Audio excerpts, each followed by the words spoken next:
जब गुरु हरगोबिंद साहिब जी महाराज दिल्ली में बादशाह जहांगीर को मिलने पहुंचे तो बादशाह जहांगीर गुरु साहिब को मिलके बहुत प्रसन्न हुआ और उसने गुरु साहिब को बेनती की कि मैं आगरा जा रहा हूं, आप भी मेरे साथ आगरा चलिए। गुरु साहिब ने उसकी विनती परवान की और वो बादशाह जहांगीर के साथ ही आगरा की तरफ चल पड़े।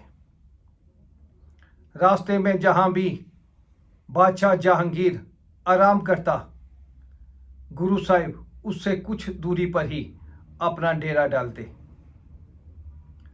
जब वहां की संगतों को पता चलना शुरू हुआ तो वो गुरु जी के दर्शनों को आते।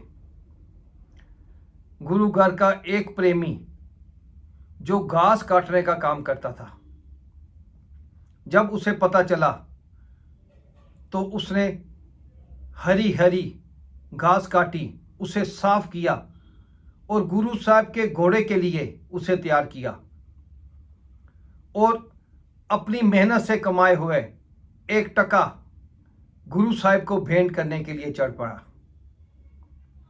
और जब वो उस स्थान पर पहुंचा तो वो गलती से बादशाह जहांगीर के तंबू में पहुंच गया। तो उसने वो हरी घास और 1 टका बादशाह के चरणों में रखा, उनको झुककर उनके पांव में प्रणाम किया और बोला, बादशाह, आपके दर्शन करके मेरा जन्म सफल हुआ। कृपा करना मेरा परलोक भी संवार देना, मुझे जमदूतों से मेरी रक्षा करनी। तो बादशाह जहांगीर हंसे और बोले, तुम गलत जगह में आ गए हो। मैं इस दुनिया का राजा हूं, इस दुनिया का बादशाह हूं।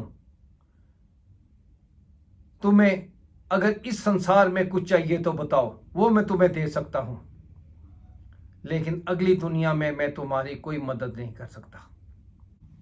जो तुम्हारी परलोक में मदद करेंगे उनका तंबू वहां दूसरी तरफ लगा है, तुम वहां जाओ। तो उस घास वाले ने एकदम से अपना टका उठाया और वो हरी घास की गठरी उठाई और निकलने लगा। तो बादशाह के सिपाहियों ने उसे रोका और कहा, जो तू एक बार बादशाह को कुछ भेंट कर चुका है, तू वापस नहीं ले जा सकता। तो वो घास वाला कहने लगा, ये मैंने गुरु जी के लिए लाया हूं, ये मैं उनको ही भेंट करूंगा।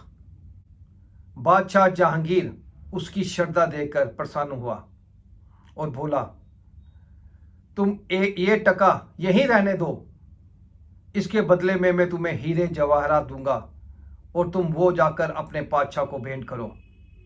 ये जो तुमने उनके घोड़े के लिए घास लाई है, इस घास को मेरे घोड़े के लिए रहने दो।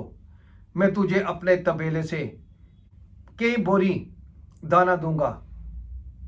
इस घास को तो वो घोड़ा एक ही दिन में खाएगा, लेकिन वो दाना वो कई महीनों तक खाएगा। तुम इसको यहीं छोड़ दो।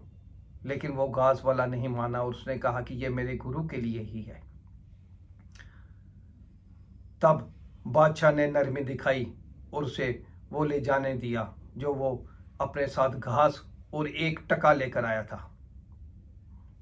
और जब वो घास और टका लेकर गुरु साहिब के पास पहुंचा तो उसने वो घास गुरु साहिब के चरणों में भेंट की और कहा, ये मैं आपके लिए घोड़े के लिए ताजी घास लाया हूं। और भेंट स्वरूप 1 टका गुरु जी के चरणों में भेंट की और अपना जन्म सफल किया।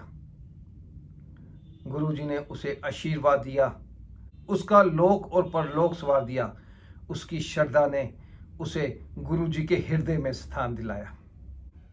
गुरु साहब ने उसकी भावना, उसकी सेवा देखकर उसे आशीर्वाद दिया, तुम जीवन मरण के घेर से बाहर निकलोगे, उसके प्रभु के चरणों में निवास करोगे।